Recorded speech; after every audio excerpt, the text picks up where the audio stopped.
ಬನ್ನಿ ಇವತ್ತಿನ ವಿಡಿಯೋನ ಶುರು ಮಾಡ್ತಾ ಇದ್ದೀನಿ. 3 ಡೇಸ್ ಆಯಿತು ವಿಡಿಯೋ ಮಾಡಿ. ಶುಕ್ರವಾರ, ಶನಿವಾರ, ಭಾನುವಾರ ಅಂದರೆ ಇವತ್ತು ಭಾನುವಾರ. ಸೊ 3 ಡೇಸ್ ಆಯಿತು ವಿಡಿಯೋ ಮಾಡೋದಕ್ಕೆ ಇಂಟ್ರೆಸ್ಟ್ ಬರ್ತಾ ಇಲ್ಲಪ್ಪ. ಅಂದರೆ ವಿಡಿಯೋ ಮಾಡೋದಕ್ಕೆ ಇಂಟ್ರೆಸ್ಟ್ ಬರ್ತಾ ಇಲ್ಲ ಅಂದರೆ ನನಗೆ ಮನಸ್ಸಿಲ್ಲ ವಿಡಿಯೋ ಮಾಡೋದಕ್ಕೆ. ಸೊ ಅದಕ್ಕೋಸ್ಕರ ಕಾರಣ ಏನೇನೋ ಇರುತ್ತೆ. ಬಟ್ ಏನು ಗೊತ್ತಾ, ಕೆಲವೊಂದು ಸಿಲ್ಲಿ ವಿಷಯಗಳು ದೊಡ್ಡ ಆಗುವಂತಹ ಚಾನ್ಸಸ್ ಇರುತ್ತೆ. ಸೊ ಹಾಗೆ ಅದನ್ನು ನಾವು ಸಿಲ್ಲಿಯಾಗಿ ತೊಗೊಂಡ್ಬಿಟ್ರೆ ಸ್ವಲ್ಪ ನೋವಾಗುತ್ತೆ, ಬಟ್ ಏನೂ ಮಾಡೋದಕ್ಕಾಗೋದಿಲ್ಲ. ಸೊ ಲೈಫ್ ಅಂದಮೇಲೆ ಇವೆಲ್ಲ ಕಾಮನ್. ಓಕೆ, ಸಿಲ್ಲಿಯಾಗಿ ತೊಗೊಂಡಿದ್ದೀನಿ. ನಾನು ಹೇಳೋದಕ್ಕೆ ಇಷ್ಟಪಡೋದಿಲ್ಲ. ಅಟ್ಲೀಸ್ಟ್ ವಿಡಿಯೋ ಆದರೂ ಮಾಡಲಿಲ್ಲ. ಈ ರೀತಿ ಒಂದಷ್ಟು ಕಮೆಂಟ್ಸ್ ಬಂದಿದ್ದಾವಪ್ಪ. ನಿನ್ನೆ ಒಂದು ವಿಡಿಯೋ ಹಾಕಿದ್ದೆ, ನಿನ್ನೆ ಎಲ್ಲ ಶುಕ್ರವಾರನೇನೋ ಒಂದು ವಿಡಿಯೋ ಹಾಕಿದ್ದೆ. ಶುಕ್ರವಾರನೂ ಏನು ಮಾತಾಡ್ತಾ ಇದ್ದೀನೋ ನನಗೆ ಗೊತ್ತಾಗ್ತಾ ಇಲ್ಲ. ಶನಿವಾರ ಒಂದು ವಿಡಿಯೋ ಹಾಕಿದ್ನಲ್ವಾ, ಸೊ ಅದಕ್ಕೆ ಸಾಕಷ್ಟು ಕಮೆಂಟ್ಸ್ ಬಂದಿದ್ದಾವೆ. ಅಟ್ಲೀಸ್ಟ್ ಒಂದು ಕಮೆಂಟ್ಸ್ಗಾದರೂ ರಿಪ್ಲೈ ಮಾಡೋಣ ಅಂತ ಹೇಳಿ ಮಾಡ್ತಾಯಿದ್ದೀನಿ. ಬೆಳಗ್ಗೆ ಬಂದು ಏನು ತಗೊಂಡೆ ಅಂದರೆ ಮುದ್ದೆ ತೊಗೊಂಡೆ. ಬೆಳಗ್ಗೆ ಮುದ್ದೆ ಮತ್ತು ಸಾಂಬಾರು, ಮುದ್ದೆ ಮತ್ತು ತರಕಾರಿ ಸಾಂಬಾರು ತೊಗೊಂಡೆ. ಫ್ರೂಟ್ಸು ತರಕಾರಿ ಎಲ್ಲ ಏನೂ ತೊಗೊಂಡಿಲ್ಲ. ಖಾಲಿ ಆಗಿದಾವಪ್ಪ. ಹೋಗಬೇಕು, ಸಂತೆಗೇನಾದರೂ ಹೋದರೆ ತೊಗೊಂಬರ್ಬೇಕು. ಎಲ್ಲೂ ಹೋಗಲಿಲ್ಲ ಊರಹಬ್ಬ ಆದಾಗಿಂದ ಎಲ್ಲೂ. ಯಾಕಂದರೆ ಊರಹಬ್ಬಕ್ಕೆ ಎಲ್ಲ ತೊಗೊಂಬಂದಿದ್ವಲ್ಲ, ಅದೇ ಸ್ವಲ್ಪ ಇದ್ದಾವೆ. ಬಟ್ ಅದು ಏನು ತರಕಾರಿ ತಿನ್ನೋ ಅಂಥ ತರಕಾರಿ ಅಲ್ಲ, ನಾರ್ಮಲಾಗಿ ಸಾಂಬಾರು ಯೂಸ್ ಮಾಡೋ ಅಂಥದ್ದು. ಈ ಹುಳ್ಳಿಕಾಯಿ ಈ ಥರದ್ದೆಲ್ಲ, ಸೋರೆಕಾಯಿ ಈ ಥರದ್ದೆಲ್ಲ ಇದ್ದಾವೆ. ಈ ಕ್ಯಾರೆಟು ಮತ್ತು ಇದು ಸೌತೆಕಾಯಿ ಈ ಥರ ಇಲ್ಲ. ಸೊ ಅದಕ್ಕೋಸ್ಕರ ತಗೊಳ್ತಾ ಇಲ್ಲ ತರಕಾರಿ ತಗೊಳ್ತಾ ಇದ್ರೂ ಊಟದಲ್ಲಿ ಬ್ಯಾಲೆನ್ಸ್ ಮಾಡ್ತಾ ಇದ್ದೀನಿ. ಸೊ ವೆಯ್ಟ್ ಲಾಸ್ ತುಂಬ ಚೆನ್ನಾಗಿ ಆಗ್ತಾಯಿದೆ. ಟೆನ್ಷನ್ಗೂ ಸಹ ತುಂಬ ಚೆನ್ನಾಗಿ ವೆಯ್ಟ್ ಲಾಸ್ ಆಗ್ತಾಯಿದೆ. ಓಕೆ, ಒಂದಷ್ಟು ಕಮೆಂಟ್ಸ್ಗೆ ರಿಪ್ಲೈ ಮಾಡೋಣ ಅಂತ ಹೇಳಿ ಮಾಡ್ತಾಯಿದ್ದೀನಿ. ಏನಪ್ಪ ಅಂದರೆ ಫಸ್ಟ್ ಕಮೆಂಟ್ ಬಂದು, ಅದು ಇವತ್ತು ಹಾಕಿರೋ ವಿಡಿಯೋಗೆ first comment, home made paneer fry ತಿನ್ನೋಕೆ ಆಗ್ತಿಲ್ಲ, ನೀವು ಯಾವ ಥರ ಮಾಡ್ತೀರಾ ತೋರಿಸಿ ಸಿಸ್ ಅಂತ ಹೇಳಿದ್ದೀರಾ. ಸೊ ಹೋಮ್ ಮೇಡ್ ಪನ್ನೀರು ಎಷ್ಟು ಚೆನ್ನಾಗಿರುತ್ತಪ್ಪ ತಿನ್ನೋದಕ್ಕೆ. ಕೆಲವ್ರಿಗೆ ಈ ಏನು ಹಾಲು ಐಟಮ್ಸು ಕೆಲವರು ಇಷ್ಟಪಡೋದಿಲ್ಲ. ಸೊ ಅಂಥವ್ರಿಗೆ ಇಷ್ಟ ಆಗೋದಿಲ್ಲ. ಬಟ್ ನಮ್ಮ ಹತ್ರಗೆಲ್ಲ ಇಷ್ಟ ಆಗುತ್ತೆ. ಏನೂ ಇಲ್ಲ, ಅದನ್ನು ಪನ್ನೀರ್ ಥರ ಮಾಡಿಕೊಂಡು ಫ್ರಿಜ್ಜಲ್ಲಿ ಇಟ್ಬಿಡಿ. ಆದಷ್ಟು ಫ್ರಿಜ್ಜಲ್ಲಿ ಇಟ್ಟರೆ ಅದು ಒಂದಷ್ಟು ದಿನ ಬಾಳಿಕೆ ಬರುತ್ತೆ. ನೀವು ಆಚೆಗಡೆ ಇಟ್ಟಿದ್ದೀರಾ ಅಂದರೆ ಸೊ ಬೇಗ ಹಾಳಾಗೋಗ್ಬಿಡುತ್ತೆ ಪನ್ನೀರು. ನಾರ್ಮಲಾಗಿ ಅಂಗಡಿಯಲ್ಲಿ ತೊಗೊಂಬರೋದು ಅದು ಇದು ಕೆಮಿಕಲ್ಸ್ ಎಲ್ಲ ಹಾಕಿರ್ತಾರೆ. ಆಚೆಗಡೆ ಇಟ್ಟರೂ ಒಂದು 2-3 ದಿನ ಚೆನ್ನಾಗೇ ಇರುತ್ತೆ. ಸೊ ಆಮೇಲೆ ಕೆಟ್ಟೋಗುತ್ತೆ. ನೀವು ಈ ಮನೇಲಿ ಮಾಡಿರೋಂಥ ಪನ್ನೀರನ್ನು ಒಂದಿನ ಆಚೆಗಡೆ ಇಟ್ಟರೂ ಸಹ ಅದು ಹಾಳಾಗೋಗ್ಬಿಡುತ್ತೆ. ಆದಷ್ಟು ಫ್ರಿಜ್ಜಲ್ಲಿ ಇಟ್ಕೊಬಿಟ್ರೆ ಬೆಸ್ಟು. ಯಾಕೆಂದರೆ ಒಂದು 3-4 ದಿನ ಆರಾಮಾಗಿ ಯೂಸ್ ಮಾಡ್ಕೋಬೋದು. ಏನೂ ಇಲ್ಲ, ಅದನ್ನು ಕಟ್ ಮಾಡಿಕೊಂಡು ಒಂದು ನಾನ್ ಸ್ಟಿಕ್ ತವ ಮೇಲೆ ಅಥವಾ ಪ್ಯಾನ್ ಮೇಲೆ ಹಾಕ್ಕೊಂಡು ಸ್ವಲ್ಪ ತುಪ್ಪನೋ ಅಥವಾ ಸ್ವಲ್ಪ ಎಣ್ಣೆನೋ ಹಾಕ್ಬಿಟ್ಟು ಚೆನ್ನಾಗಿ ಫ್ರೈ ಮಾಡ್ಕೋಬೇಕು. ಆ ಕಡೆ ಈ ಕಡೆ ಎಲ್ಲ ಚೆನ್ನಾಗಿ ಫ್ರೈ ಮಾಡ್ಕೊಂಡು ಸ್ವಲ್ಪ ಉಪ್ಪು ಹಾಕ್ಕೊಂಡು ಸ್ವಲ್ಪ ಗರಂ ಮಸಾಲನೋ ಅಥವಾ ನಿಮ್ಗೆ ಬೇಕು ಅಂದರೆ ಈ ಚಿಲ್ಲಿ ಪೌಡರೋ ಅದೇನಾದರೂ ಹಾಕ್ಕೋಬೇಕು ಅಷ್ಟೇ. ಬರೀ ಇದೇ ತಿನ್ನೋದಕ್ಕಾಗೋದಿಲ್ಲ, ಸಪ್ಪೆ ರೀತಿ ಇರುತ್ತೆ. ಸೊ ಬರೀ ತಿನ್ನೋದಕ್ಕಾಗೋದಿಲ್ಲ. ಸ್ವಲ್ಪ ಉಪ್ಪು ಮತ್ತು ಗರಂ ಮಸಾಲನ ಅಥವಾ ಏನೋ ಒಂದು ಚಿಕನ್ ಮಸಾಲನೋ ಮಟನ್ ಮಸಾಲ ಚೂರು ಉದುರಿಸ್ಕೊಳ್ಳಿ. ಆ ಒಂದು ಫ್ಲೇವರ್ ಇದ್ದರೆ ಚೆನ್ನಾಗಿರುತ್ತೆ ತಿನ್ನೋದಕ್ಕೆ ಚೆನ್ನಾಗಿರುತ್ತೆ. ಅದಕ್ಕೆ ಆನಂತರ ಒಂದಷ್ಟು ಕಮೆಂಟ್ಸ್ ನೋಡ್ಕೊಬಿಡ್ತೀನಿ. ಹಾಗೆ ನಿನ್ನೆ ವೀಡಿಯೋಸ್ಗೆ ಬಂದಿರೋಂಥ ಕಮೆಂಟ್ಸ್ಗೆ ನಾನು ಆನ್ಸರ್ ಮಾಡ್ತಾಯಿದ್ದೀನಿ. ಅಕ್ಕ, ನಾನು ನಿಮ್ಮ ವಿಡಿಯೋ ಫಾಲೋ ಮಾಡಿ 5 kg ವೆಯ್ಟ್ ಲಾಸ್ ಆಗಿದ್ದೀನಿ. ಥ್ಯಾಂಕ್ ಯು ಸೋ ಮಚ್ ಅಕ್ಕ ಅಂತ ಹೇಳಿದ್ದೀರಾ. So welcome. ಇದೇ ರೀತಿ ನೀವು ಟ್ರೈ ಮಾಡ್ತಾಯಿದ್ರಿ. ಇನ್ನು ಯಾರ್ಯಾರೆಲ್ಲ ವೆಯ್ಟ್ ಲಾಸ್ ಮಾಡ್ಕೊಂಡಿದ್ದೀರಾ. ಸೊ ಇತ್ತೀಚೆಗೆ ಸ್ವಲ್ಪ ಕಡಿಮೆ ಆಗೋಗ್ಬಿಟ್ಟಿದೆ. ಯಾಕಂದ್ರೆ ನಾನು ಇಷ್ಟು ವೆಯ್ಟ್ ಲಾಸ್ ಆಗಿದ್ದೀನಿ ಅಷ್ಟು ವೆಯ್ಟ್ ಲಾಸ್ ಆಗಿದ್ದೀನಿ ಅಂತ ಹೇಳ್ತಾ ಇದ್ರಿ ಫಸ್ಟು. ಬಟ್ ಇವಾಗಿಲ್ಲ. ಯಾಕೆ ನಿಲ್ಲಿಸ್ಬಿಟ್ಟಿದ್ದೀರಾ? ಸೊ ಮಣಿ ಹೀರೋ ಅಂತ ಕಮೆಂಟ್ ಮಾಡಿ ಅದನ್ನು ಪಿನ್ ಮಾಡಿದ್ದೀನಿ ನಾನು. ಖುಷಿ ಆಯಿತು ನೀವು ಈ ಥರ ವೆಯ್ಟ್ ಲಾಸ್ ಆಗಿದ್ದೀರಾ ಅಂತ ಹೇಳಿದ್ದಕ್ಕೆ, ತುಂಬಾ ಖುಷಿ ಆಯಿತು. ಆಮೇಲೆ ನಾನು ಮನೆಗೆ ಊಟ ಮಾಡೋದು, ಆದರೆ ವಯಸ್ಸು 32, ತೂಕ 61. ಪರವಾಗಿಲ್ಲ, ನಾರ್ಮಲ್ ವೆಯ್ಟಲ್ಲೇ ಇದ್ದೀರಾ. ಅಷ್ಟೊಂದು ಜಾಸ್ತಿನೂ ಇಲ್ಲ, ಅಷ್ಟೊಂದು ಕಮ್ಮಿನೂ ಇಲ್ಲ. ಈ ಒಂದು ಕಮೆಂಟ್ಸು ನನಗೆ ತುಂಬ ಇಷ್ಟ ಆಯಿತು. ಮಮತಾ ಡೇಸ್ ಅವರು ಕಮೆಂಟ್ ಮಾಡಿದ್ದಾರೆ. ನಿಮ್ಮ ಕಮೆಂಟ್ ನಂಗೆ ತುಂಬಾ ಇಷ್ಟ ಆಯಿತಪ್ಪ. ಯಾರು ಏನಾದರೂ ಹೇಳ್ತಾರೆ ಅಂದರೆ ಅವರ ಅವರು ಅದನ್ನು ಎಕ್ಸ್ಪೀರಿಯನ್ಸಿಂದ ಹೇಳ್ತಾರೆ ಅಂತ ಅರ್ಥ ಮಾಡ್ಕೋಬೇಕು. ನೀವು ಹೇಳಿದ್ದು ತುಂಬ ಮನಮುಟ್ಟುವಂತೆ ಇತ್ತು ಸಿಸ್ಟರ್, ಥ್ಯಾಂಕ್ ಯು ಅಂತ ಹೇಳಿದ್ದೀರಾ. Thank you so much.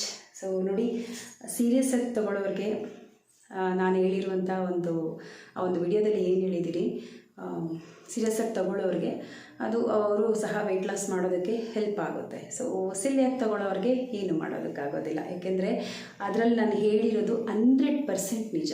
ಓಕೆನಾ, ಅದು ನಾನೆಲ್ಲ ತಿಳ್ಕೊಂಡಾದಮೇಲೆ ಅದನ್ನೆಲ್ಲ ತಿಳ್ಕೊಂಡಾದಮೇಲೆ ನಾನು ವೆಯ್ಟ್ ಲಾಸ್ಗೆ ಇಳಿದಿದ್ದು. ಓಕೆನಾ, ಸುಮ್ಮನೆ ಮೈಂಡ್ ಸೆಟ್ ಮಾಡಿಕೊಂಡು ಇಳಿಯೋದಕ್ಕಾಗೋದಿಲ್ಲ. ಅವೆಲ್ಲ ಒಂದೊಂದೊಂದೊಂದೊಂದೊಂದು ಸರ್ಚ್ ಮಾಡಿ ಏನು ಯಾಕಂದರೆ ಒಂದಿನ 2 ದಿನ ಮಾಡಿ ಮುಗಿಸೋದಂತ ಅಲ್ಲ.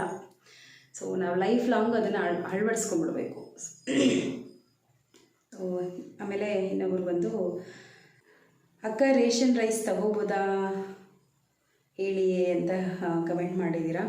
ತಗೋಬೋದಪ್ಪ, ಬಟ್ ಲೈಟಾಗಿ ತಗೋಬೇಕು. ಓಕೆನಾ, ಸೊ ತಗೋಬೋದು, ರೈಸು ತಗೋಬೋದು, ಬಟ್ ಏನು ಗೊತ್ತಾ, ಸೊ ಅದಕ್ಕೆ ನಾವು ಅಡಿಕ್ಟ್ ಆಗೋಗ್ಬಿಡ್ತೀವಿ. ರೈಸು ಯಾವಾಗಾದರೂ ಒನ್ ಟೈಮ್ ಒಂದು ಸ್ವಲ್ಪ ಆಗುವಷ್ಟು ತಿನ್ನಿ. ಆದಷ್ಟು ನೀವು ಬಾಯ್ಲ್ಡ್ ರೈಸ್ ತೊಗೊಳ್ಳೋದೇ ಬೆಸ್ಟು ಅನ್ನೋದು ನನ್ನ ಒಂದು ಅನಿಸಿಕೆ. ಓಕೆನಾ, ಸೊ ತಗೋಬೋದು, ಏನು ರೇಷನ್ ಅಕ್ಕಿನೂ ಸಹ ಒಂದು ಸ್ವಲ್ಪ ಮಟ್ಟಿಗೆ ತೊಗೋಬೋದು. ಓಕೆನಾ, ಸೊ ನಂತರ ಒಂದು ಮ್ಯಾಮ್ ಬ್ರೇಕ್ಫಾಸ್ಟ್ ಆ್ಯಂಡ್ ಲಂಚ್ ತೊಗೋಬೋದಾ, ಡಿನ್ನರ್ ಸ್ಕಿಪ್ ಮಾಡ್ಬೋದಾ ಅಂತ ಕಮೆಂಟ್ ಮಾಡಿದ್ದೀರಾ. Breakfast, lunch, dinner. ಬ್ರೇಕ್ಫಾಸ್ಟ್ ಬಂದು ಆದಷ್ಟು ನೀವು ಹಣ್ಣುಗಳನ್ನು ತೊಗೊಳ್ಳಿ. ಓಕೆನಾ, ಬ್ರೇಕ್ಫಾಸ್ಟು ಸ್ಕಿಪ್ ಡಿನ್ನರ್ ಸ್ಕಿಪ್ ಮಾಡೋ ಬದಲು ಬ್ರೇಕ್ಫಾಸ್ಟನ್ನು ಸ್ಕಿಪ್ ಮಾಡಿ. ಅದಾದರೆ ನೀವು ಇಡ್ಲಿ ದೋಸೆ ಆದರೆ ಏನು ತಿಂತೀರಾ ಅದನ್ನು ಸ್ಕಿಪ್ ಮಾಡಿಬಿಟ್ಟು ಒಂದಷ್ಟು ಹಣ್ಣುಗಳನ್ನು ತಿನ್ನಿ. ಆಮೇಲೆ ಬಂದು ಲಂಚನ್ನು ತೊಗೊಳ್ಳಿ, ಒಂದು ಸಾಯಂಕಾಲಕ್ಕೆ ಡಿನ್ನರನ್ನು ಮಾಡ್ಕೊಳ್ಳಿ. ಆದಷ್ಟು ಹಣ್ಣು ಮತ್ತು ತರಕಾರಿಗಳು ಇರೋ ಹಾಗೆ ನೋಡ್ಕೊಳ್ಳಿ. ಓಕೆನಾ, ಸೊ ಹಾಗೆ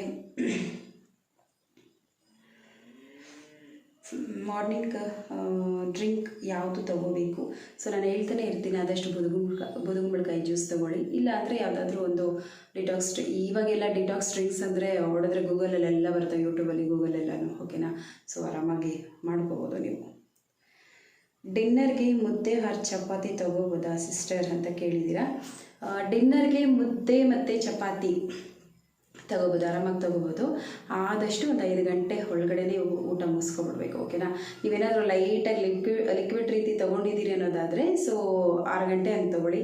ನೀವು ಹೆವಿಯಾಗಿ ಮುದ್ದೆನೋ ಚಪಾತಿನೋ ಅಥವಾ ಈ ಬಾಯ್ಲ್ಡ್ ರೈಸೋ ಏನೋ ಒಂದು ಹೆವಿಯಾಗಿ ತೊಗೊಂಡಿದ್ದೀರಾ ಅಂದರೆ ಒಂದು 5 ಗಂಟೆ ಒಳಗಡೆ, ಅಂದರೆ 4:15 5 ಗಂಟೆ ಅಷ್ಟೊತ್ತಿಗೆಲ್ಲ ಊಟ ಮಾಡ್ಕೊಬೇಡಿ, ತೊಗೋಬೋದು, ಆರಾಮಾಗಿ ತೊಗೋಬೋದು. ಮುದ್ದೆಗೆ ರೈಸ್ ಎಲ್ಲ ಏನೂ ಹಾಕ್ತೀರಾ ತೊಗೊಳ್ಳಿ. ಓಕೆನಾ, ನಂತರ ಬಂದು ಹಾಯ್ ಅಕ್ಕ, ರೆಡ್ ಬಾಯ್ಲ್ಡ್ ರೈಸ್ ತೊಗೋಬೋದಾ ಅಕ್ಕ ಅಂತ ಕಮೆಂಟ್ ಮಾಡಿದ್ದೀರಾ. ತೊಗೋಬೋದು, ರೆಡ್ ಬಾಯ್ಲ್ಡ್ ರೈಸ್ ಅಂದರೆ ಕೆಂಪು ಅಕ್ಕಿ ಅಂತ ಬರುತ್ತೆ, ಸೊ ತೊಗೋಬೋದು. ಇವಾಗ ನಿಮ್ಮ ತೂಕ ಎಷ್ಟಿದೆ ಮೇಡಮ್? ನಾನು ಬೆಳಗ್ಗೆನೇ ತೋರಿಸಿದ್ದೀನಿ ನನ್ನ ತೂಕ ಎಷ್ಟಿದೆ ಏನು ಅನ್ನೋದನ್ನು. ಒಂದು ನಿಮಿಷ, ಟಿ ವಿ ಸೌಂಡ್ ಜಾಸ್ತಿ ಕೊಟ್ಟಿದ್ದಾರೆ. ನನ್ನ ಒಂದು ವೆಯ್ಟ್ ಬಂದು 68.70, 68 kg 700 ಗ್ರಾಮ್ ಆಗುವಷ್ಟು ನನ್ನ ವೆಯ್ಟು ಇದೆ. ಸೊ ಮೇಡಮ್ 2 ಮೀಲ್ಸ್ ಯಾವ ಥರ ಬ್ರೇಕ್ಫಾಸ್ಟ್ ಸ್ಕಿಪ್ ಮಾಡಬೇಕಾ? 2 ಮೀಲ್ಸ್ ಅಂದರೆ ಅದೇ ನಾನು ಹೇಳ್ತಾನೆ ಇದ್ದೀನಿ, ನನ್ನ ವಿಡಿಯೋಸನ್ನು ನೋಡಿಯಪ್ಪ, ಒಂದು 4-5 ವಿಡಿಯೋಸ್ ನೋಡಿದ್ರೆ ನಿಮಗೆ ಗೊತ್ತಾಗ್ಬಿಡುತ್ತೆ. ಒಂದು 3-4 ವಿಡಿಯೋ ನೋಡಿದ್ದೀರಂದರೆ ನಿಮಗೆ ಅರ್ಥ ಆಗೋಗ್ಬಿಡುತ್ತೆ. ಸೊ ಯಾವ ಥರ ಏನು ಅನ್ನೋದನ್ನು. ಸೊ ಬ್ರೇಕ್ಫಾಸ್ಟು ಸ್ಕಿಪ್ ಮಾಡಲೇಬೇಕಪ್ಪ. ಬ್ರೇಕ್ಫಾಸ್ಟ್ ಬದಲು, ಯಾಕಂದರೆ ನಾವು ಒಂದು 5 ಗಂಟೆಯಿಂದ ಹಿಡಿದು ಮತ್ತೆ 9 ಗಂಟೆವರೆಗೂ ಹೊಟ್ಟೆ ಖಾಲಿ ಬಿಟ್ಟರೆ ಏನಾಗುತ್ತೆ ಅಂದರೆ, ಈವ್ನಿಂಗ್ 5 ಗಂಟೆಯಿಂದ ಹಿಡಿದು ಬೆಳಗ್ಗೆ 9 ಗಂಟೆವರೆಗೂ ಹೊಟ್ಟೆ ಖಾಲಿ ಬಿಟ್ಟರೆ ಸೊ ತುಂಬ ಚೆನ್ನಾಗಿ ಜೀರ್ಣನೂ ಆಗುತ್ತೆ. ಆ ಒಂದು ಹೊಟ್ಟೆಯಲ್ಲಿರುವಂಥ ಕೊಬ್ಬಿನಾಂಶನೂ ಸಹ ತುಂಬ ಚೆನ್ನಾಗಿ ಕರಗುತ್ತೆ. ಹೊಟ್ಟೆಲಿ ಅಂತಲೇ ಅಲ್ಲ, ನಮ್ಮ ಒಂದು ದೇಹದ ಮೇಲ್ಮೈ ಎಲ್ಲೆಲ್ಲ ಕೊಬ್ಬಿನಾಂಶ ಇರುತ್ತೋ ಆದಷ್ಟು ಕ್ರಮೇಣ ಕಡಿಮೆ ಆಗ್ತಾ ಹೋಗುತ್ತೆ. ಆದಷ್ಟು ಬ್ರೇಕ್ಫಾಸ್ಟು ಸ್ಕಿಪ್ ಮಾಡಿ. ಬ್ರೇಕ್ಫಾಸ್ಟು ತೊಗೊಳ್ಳೋ ಬದಲು ನೀವು ಇಡ್ಲಿ ದೋಸೆ ಚಿತ್ರಾನ್ನ ಅದು ಇದು ಎಲ್ಲ ತೊಗೊಳ್ಳೋ ಬದಲು ಸೊ ಒಂದು ಸ್ವಲ್ಪ ಹಣ್ಣುಗಳನ್ನು ತೊಗೊಳ್ಳಿ. ಓಕೆನಾ, ಸೊ ಅದೇ ಬ್ರೇಕ್ಫಾಸ್ಟ್ ಅಂತ ಒಂದು ಸ್ವಲ್ಪ ಹಣ್ಣುಗಳನ್ನು ತೊಗೊಳ್ಳಿ. ಓಕೆ, ಸೊ ನಂತರ ಬಂದು ಕೆಲಸಕ್ಕೆ ಹೋಗೋರು ಏನು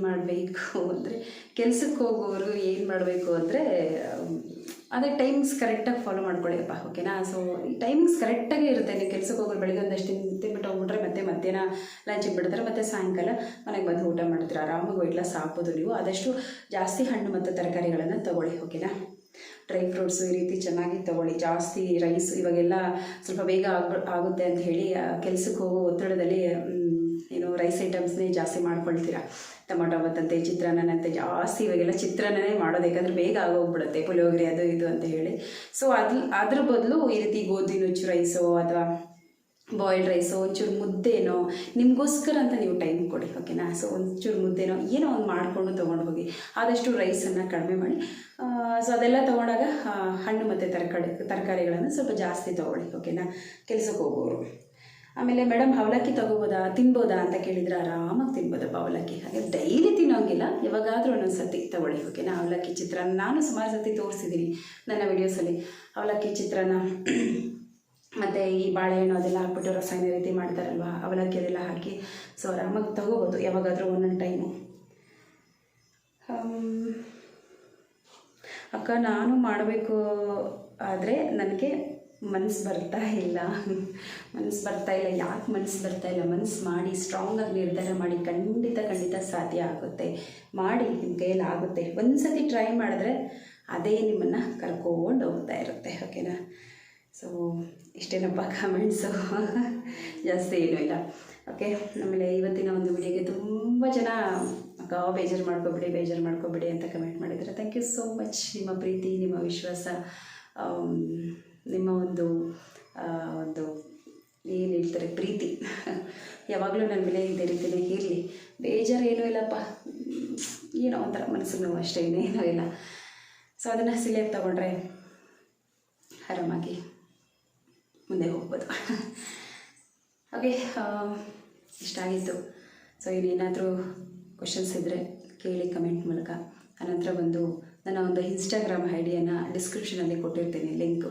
ಸೊ ನಿಮಗೆ ಏನೇ ಪರ್ಸ್ನಲಾಗಿ ಕೇಳಬೇಕಾದ್ರೂ ನನಗೆ ಒಂದು ಮೆಸೇಜಲ್ಲಿ ಇನ್ಸ್ಟಾಗ್ರಾಮ್ಗೆ ಹೋಗಿ ಮೆಸೇಜ್ ಮಾಡಿ, ಓಕೆನಾ. ಪರ್ಸ್ನಲಾಗಿ ಮೆಸೇಜ್ ಮಾಡಿ ನಾನು ನಿಮಗೆ ಆನ್ಸರ್ ಮಾಡ್ತೀನಿ, ಓಕೆ. ಸೊ ಮತ್ತು ನಾಳೆ ಭೇಟಿ ಆಗ್ತೀನಿ. ನಾಳೆಯಿಂದ ಸ್ವಲ್ಪ ವಿಡಿಯೋಸನ್ನು ಮಾಡ್ತೀನಿ ಇಂಟ್ರೆಸ್ಟಾಗಿ, ಯಾಕಂದರೆ ಯಾವಾಗಲೂ ಅದನ್ನು ಮೈಂಡಲ್ಲಿ ಇಟ್ಕೊಂಡಿದ್ರೆ ಚೆನ್ನಾಗಿರೋದೇನೋ, ಮರೆತು ಮುಂದೆ ಹೋಗ್ತಾ ಇರಬೇಕು ಅಷ್ಟೇ. Okay, thank you for the watching. ಮತ್ತು ನಾಳೆ ಭೇಟಿ ಆಗ್ತೀನಿ. ಬಾಯ್ ಬಾಯ್.